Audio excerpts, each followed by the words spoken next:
साल था 1912। इंग्लैंड के साउथहैम्पटन बंदरगाह से दुनिया का सबसे बड़ा उत्सव का माहौल था। लोग बेहद खुश थे क्योंकि इस जहाज़ में सफ़र करना अपने आप में ज़िंदगी का एक अनोखा अनुभव था। इसी जहाज़ में सवार होती है खूबसूरत अमीर लड़की रोज़ डेविड बुकेटा। रोज़ एक रईस परिवार से है, लेकिन अंदर से वो बहुत घुटन भरी जिंदगी जी रही है। उसकी सगाई एक घमंडी और अमीर व्यापारी कैल हॉकली से हुई है। कैल रोज़ से प्यार नहीं करता, बल्कि उसे अपनी संपत्ति समझता है।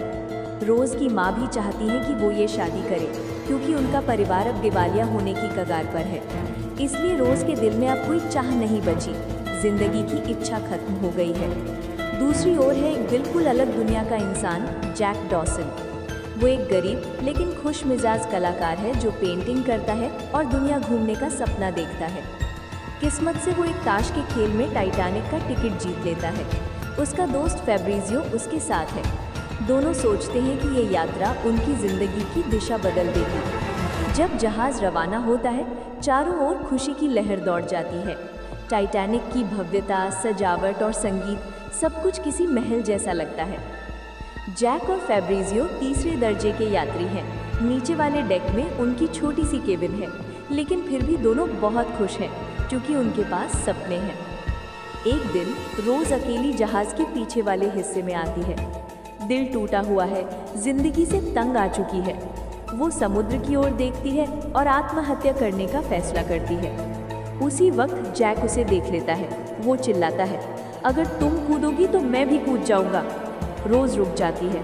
धीरे धीरे जैक उसकी जान बचा लेता है। इस घटना के बाद दोनों के बीच एक अजीब सा रिश्ता बनता है, दोस्ती का, जो धीरे धीरे प्यार में बदल जाता है। रोज़ को महसूस होता है कि जैक के अंदर कोई लालच नहीं है, बस आज़ादी और सपनों की चमक है। एक दिन जैक रोज़ को अपनी बनाई पेंटिंग्स दिखाता है, सड़क के लोगों की, जिंदगी की सच्चाइयों की। रोज़ को लगता है यही वो इंसान है जो उसे उसकी अमीर लेकिन कैद जिंदगी से आज़ादी दिला सकता है। जब कैल को इनके रिश्ते का पता चलता है, वो गुस्से में पागल हो जाता है। वो रोज़ को अपमानित करता है और जैक को कैद करवा देता है। लेकिन अब रोज़ डरती नहीं। वो जैक का हाथ पकड़कर कहती है, मैं तुम्हारे साथ ही एक अविस्मरणीय रात बिताते हैं। उसी रात रोज़ जैक से कहती है कि वो उसकी एक नग्न पेंटिंग बनाए। जैक पूरे प्यार से उसे बनाता है, जैसे उसकी आत्मा को कागज़ पर उतार दिया हो। इसके थोड़ी देर बाद ही किस्मत पलट जाती है। रात के लगभग 11:40 पर जहाज़ एक आइसबर्ग से टकरा जाता है। आवाज़ बहुत हल्की थी, लेकिन वो आवाज़ थी मौत की दस्तक। जहाज़ के नीचे छेद हो जाता है और ठंड। रोज़ उसका हाथ पकड़कर कहती है, मैं जिंदा रहूंगी और तुम्हें कभी नहीं भूलूंगी। सुबह होते होते बचाव नावें आती हैं।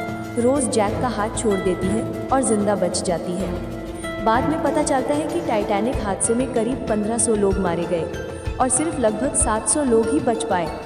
कई साल बाद बूढ़ी रोज़ अपनी कहानी सुनाती है उन खोजकर्ताओं को जो समंदर की गहराई में टाइटैनिक के मलबे में एक हीरे का हार, हार्ट ऑफ द ओशन ढूंढ रहे हैं। वही हार जो कभी रोज़ के गले में था। कहानी के अंत में रोज़ मुस्कुराकर कहती है, हाँ, मैं वही रोज़ हूँ। रात में अकेले में वो हार समंदर में फेंक देती है, उसी जगह पर जहाँ जैक डूबा था, जैसे उसे अपना प्यार लौटा कर दे रही हो। आखिरी दृश्य में रोज़ अपने सपनों में वापस उसी जहाज पर लौटती है। वहाँ जैक उसका इंतज़ार कर रहा होता है। दोनों फिर मिलते हैं, सब तालियां बजाते हैं और जहाज़ एक बार फिर रोशनी में चमक उठता है। मानो मौत के पार भी प्यार जिंदा रहता है।